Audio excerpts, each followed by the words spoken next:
It would help if I added myself to stream, wouldn't it? What up, people? It's your boy Chid from Guna Eagle Eye, coming to you again with a brand new video. This time, you're through to Eagle Eye, the transfer rumour show, where I talk to you about rumours and news surrounding Arsenal. I hope you guys are all well.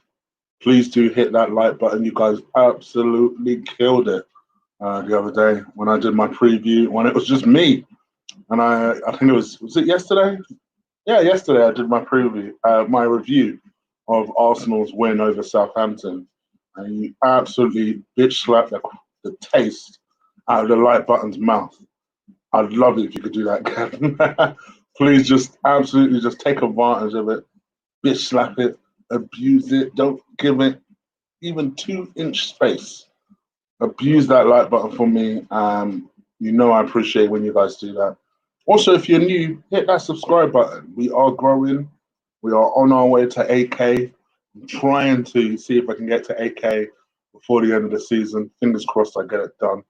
Only 250 left to go. So please do help me achieve that goal. And just hit that subscribe button. Also, feel free to join the memberships. Membership, we are rolling. We are moving. I've just recorded my 4th video today for the members, so the weekend is going to be a treat for them because I'm even going to play FIFA. So lots of stuff is happening. So make sure you do subscribe and hit the join button. Apart from anything, it supports the show, don't it? All right, let's get it going. Let's get it going. Let's talk about Matteo Guendouzi. So Matteo Guendouzi. It all seemed to happen this week, really, Matteo Guendouzi. We started hearing rumours, I think it was around Tuesday, that Arteta had lost his patience with Guendouzi. And essentially, I'm good, Kevin. I hope you're well. That he lost. Big up Ben, big up VP, Joseph. I know it's hot. That he's basically been losing patience with Guendouzi. Basically because of the petulance issue. For anyone who doesn't know, obviously Arsenal earlier in the season, pre-pandemic, went to Dubai for hot weather training. I think this was just after they got knocked out of the Europa League.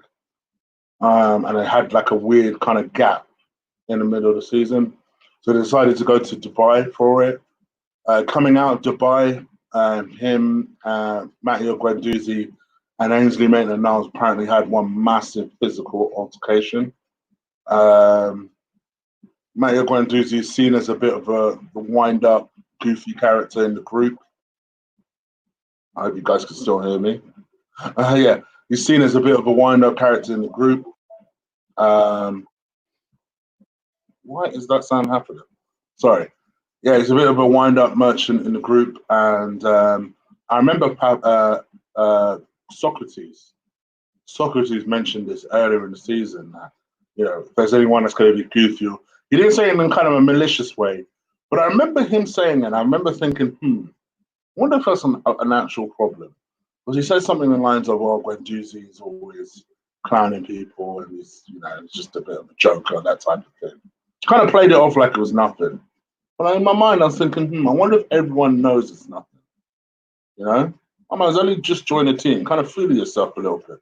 I don't know, maybe it's just me. Like if you join like a workplace and you kind of knew, like settle in a little bit first before you start doing them little wind-up jokes to people, There's that kind of grace period. But anyway, supposedly he's done that. He came out of that, apparently. Arteta was furious with both of them, which is why if you noticed in the Newcastle game, I think most people expected at least Guendouzi to be in the squad. Both neither him or Ainsley Maitland-Niles were in the squad, coupled with the fact that Ainsley Maitland-Niles had also been annoying Arteta with his lateness to training. And actually, for me, that was a pretty good comparison between the two midfielders, was Ainsley Maitland-Niles and Guendouzi. You got Guendouzi, who has got in trouble with the boss a couple of times and actually is desperate to quit the club. And you got Ainsley Maitland-Niles, who had clearly fell out with Arteta and said, you know what, I'm going to work doubly hard. And now you see him starting to edge his way back into the team, starting to increase his game time, and now Arteta's starting to trust him more. In fact, Arteta, I think, complimented it the other day and said that, that he's working a lot harder and he's a lot more committed than he was, which is commendable for Ainsley Maitland-Niles. Still wouldn't surprise me if he left, but it is commendable that at least he's doing that. And obviously, fast forward to this week. Obviously, last weekend we played Brighton. We kind of knew, I still stick with my original feelings on this. I still don't think Maupay did much wrong with the Leno situation. I've said it before and I say again, I'd be pretty disappointed if my striker didn't try to go for a ball. That one could say, oh, well, he went up a bit late though, didn't he? It's just a freak accident. That's all it was for me. And you ain't going to see me crapping on Maupay because he misses a penalty and all. I'm going to start celebrating because come on, God, my guy. It's not my style anyway. You guys know this. I prefer to celebrate in our victories rather than other people's demises. I feel like there's some real bad juju when you do some stuff like that. Anyway, I digress. So yeah, obviously during that game, Maupay came out and really exposed Guendouzi and said that that all game this guy's been winding the Brighton players up, talking about how much money he makes and yada yada yada, and that he's sick of it and this, that, and the other, and that he was talking about the fact that he makes 40 grand a week and that he will never make that sort of money. And I ain't gonna lie, it wasn't a good look for Guendouzi. It wasn't. When I read that, I was like, oh no, you said all this? Right? Who do you think you are? Was kind of my reaction to it. Anyway, by the by, obviously grabbed this geezer by the throat towards the end of the game. Again, wasn't a particularly good look. Discipline for Arsenal has been a very bad thing for us this season. I think we're the worst disciplined side in the league. So we've not really been doing that well this season on that front. So I think that is something that Arteta is trying to actively improve. So obviously, yeah. So I keep saying obviously.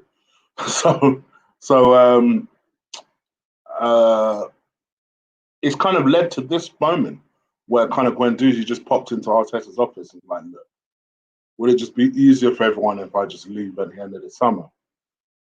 And Arsenal, obviously, they just saw ching, ching, ching, ching, ching. Yeah, because you ain't that good. Oh my gosh, I must admit, I have never seen so many. This is why Arsenal fans are fickle, because I've never seen so many people come out and all of a sudden they rate Matteo Guendouzi. Right? I've seen some of these bigger Twitter accounts talking about 60 million for Matteo Guendouzi. And I'm like, are you high? 60 million? Oh, well, I might consider it if we get 60 million for Matteo Guendouzi. I'm like, no.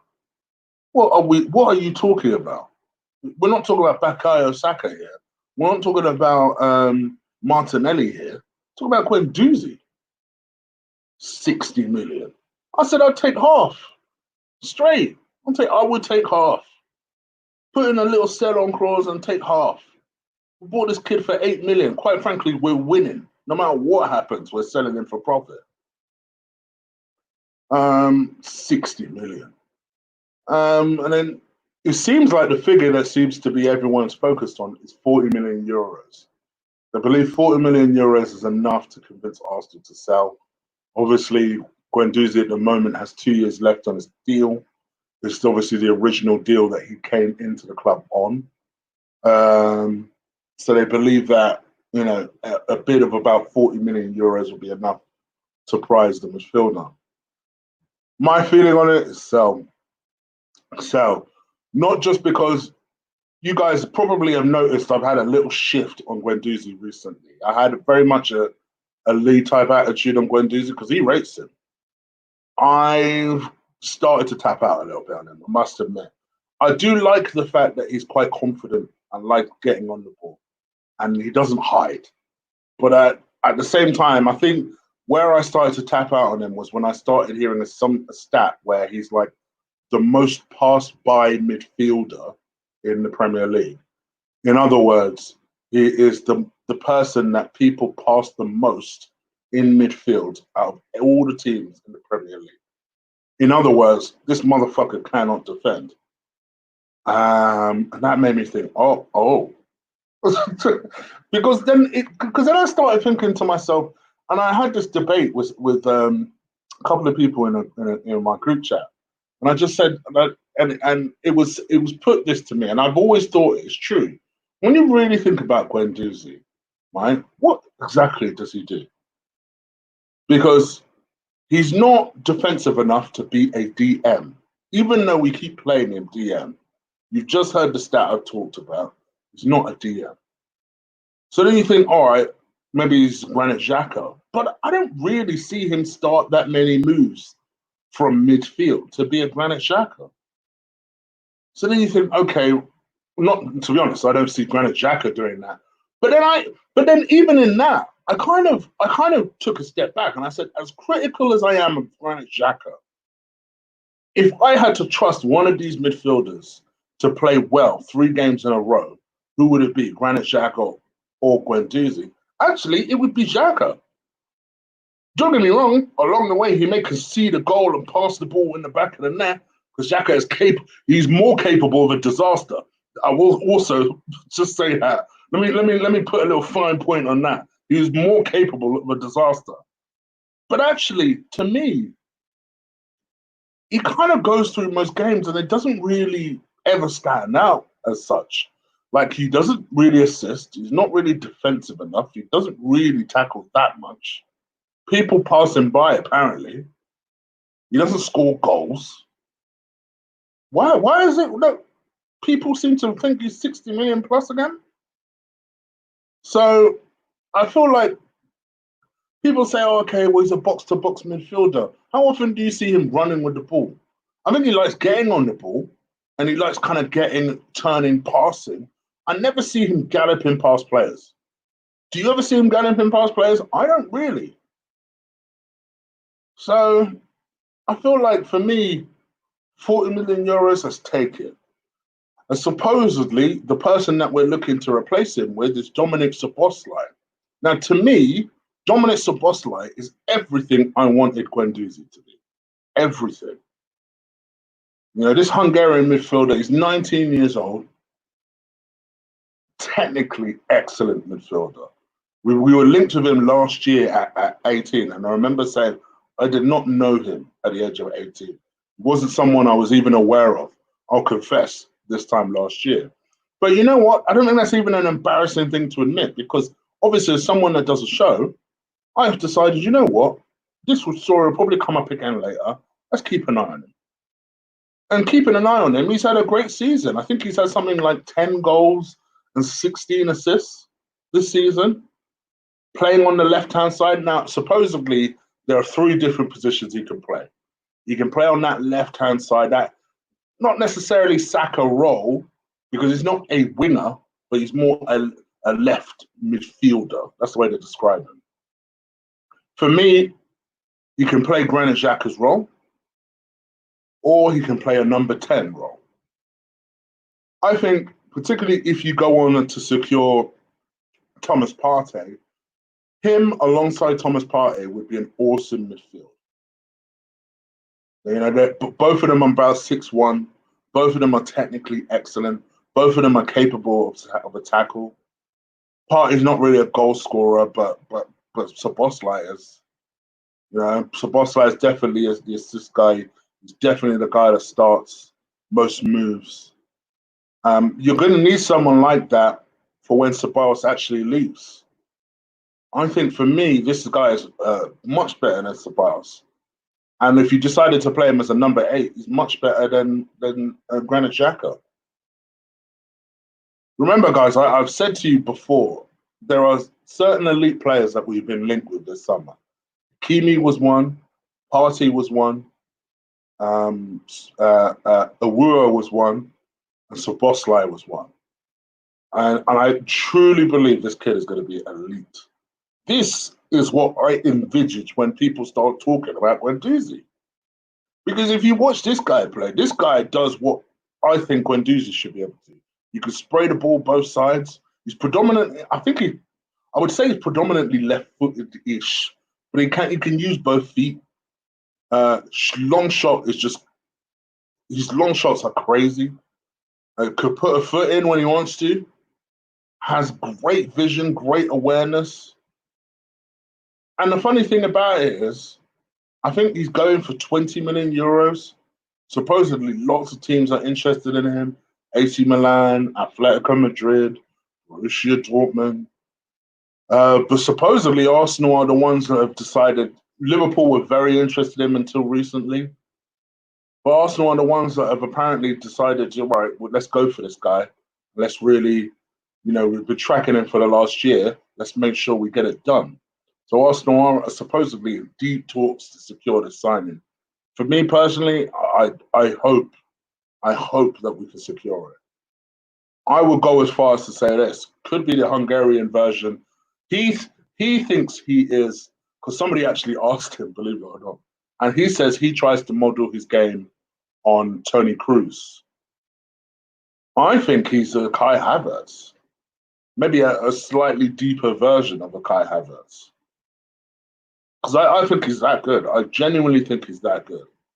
I just don't want us to see him play for someone else. But what do you guys think? Let me know. And he's got a good free kick on him, like Emmanuel says in the chat. Good free kick on him. But let me know what you think. Leave it in the comments below. Let's start talking about some more stories. Thomas Partey, I put this up on my community post. Thomas Partey supposedly is on his way, his agent is supposedly on his way to London very, very soon. GhanaSports.net is reporting this at the moment that, and to be fair to them, they seem to be ahead of the curve. Every time something breaks about Partey to Arsenal, they seem to know it before anyone else knows it.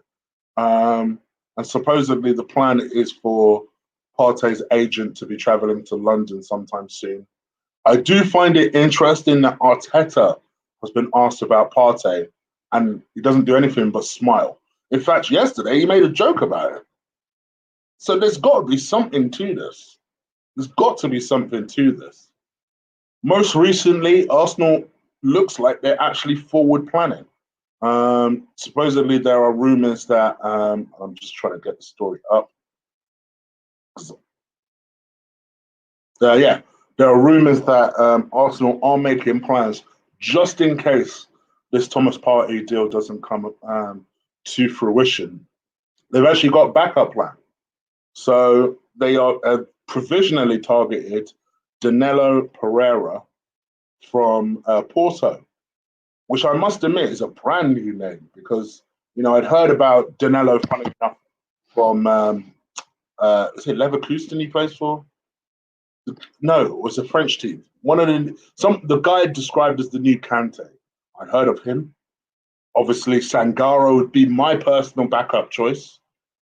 But no, supposedly we are looking at the 28-year-old Danilo Pereira, who is a Porto midfielder.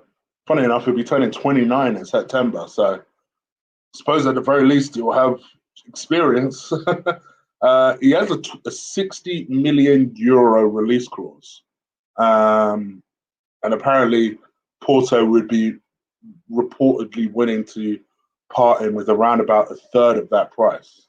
So obviously you guys do the mathematics.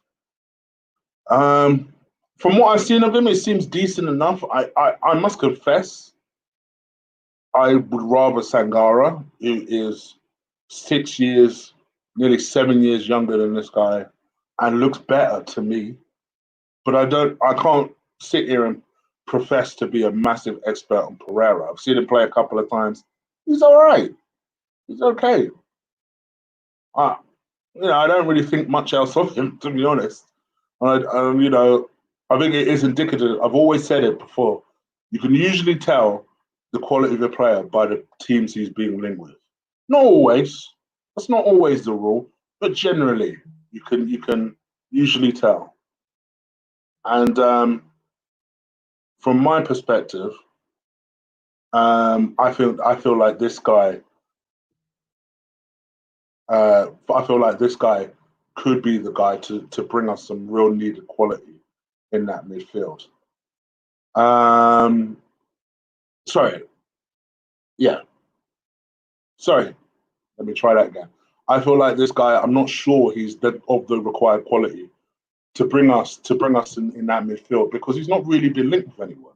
He's nearly 29 years old. You think to yourself, are you that good? I don't know. But what do you guys think? Does anyone who has more information on this than I do, let me know. Leave it in the comments below.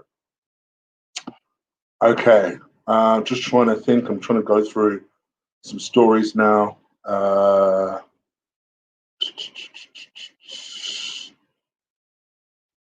Guys, please do slap a like on this video. Hit that subscribe button if you haven't already as we go through these stories.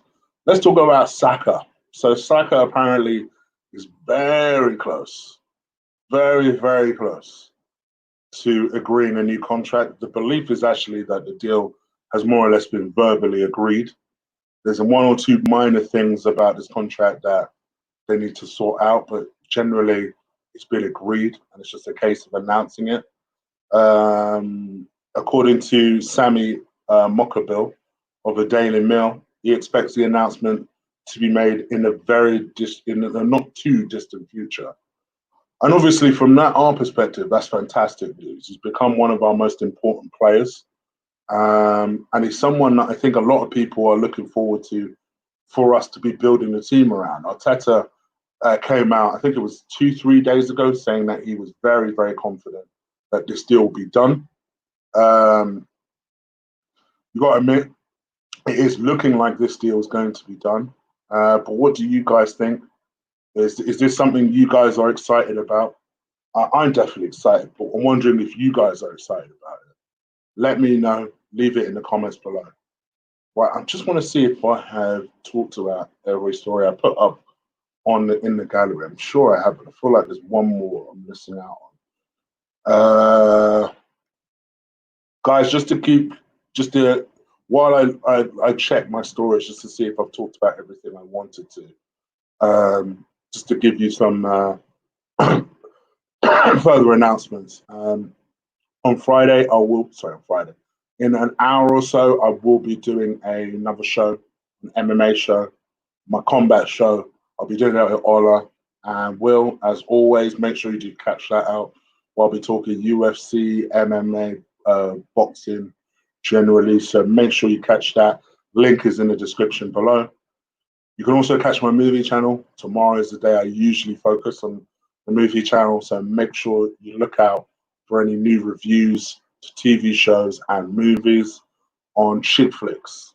And as we go through this, tomorrow I'll be doing a preview for Sheffield United Arsenal. We play FA Cup action on Sunday. It will be a difficult game, even though I know Sheffield United have lost the last couple of games. But you know Santa Claus Arsenal, you know what they're like. So I'm not counting the chickens before they hatch.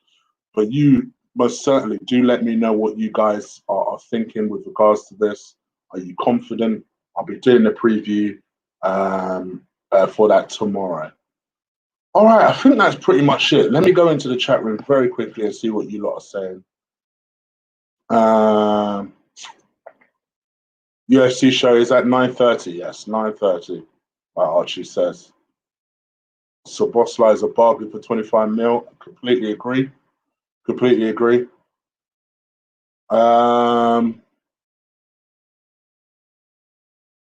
Prediction. I'll take predictions tomorrow, but 2-1 Arsenal is what you're thinking. Okay, you're nice and confident. You're nice and confident. All right. Okay, guys, I'm going to get up out of here because, like I say, I've got a show in literally an hour to do, so I just want to chill for a second. But please do stick a like on this video. Hit that subscribe button if you haven't already, and I'll catch you again soon, all right? All right, guys, take care. Enjoy your Friday night. Stay safe, and peace.